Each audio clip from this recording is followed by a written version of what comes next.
Hey, what's up everybody? I am at the shop on Saturday morning as usual.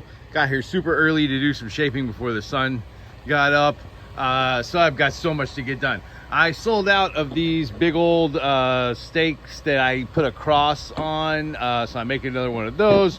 I've got 2 custom orders for some real Michelangelo style Ninja Turtle nunchucks. So I'm making one that's a 10-inch handle. This is for a 12-year-old, and this one is for an older guy. This is for Ezra, the Cowabunga Ranger. He does Michelangelo cosplay, so I'm making a real set that is just basically a replica of the Consafe ones I made for him.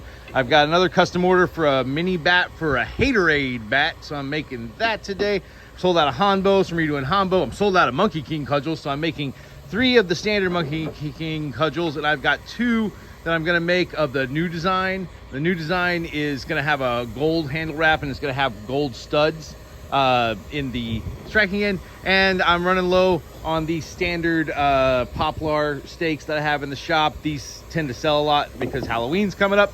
So anyway, I've also got some other stuff in the shop I'm working on, but I don't got time to talk about it. These are my main projects for this weekend. As always, link to the shop is in my bio. Warrior Wood Weapons, I am out.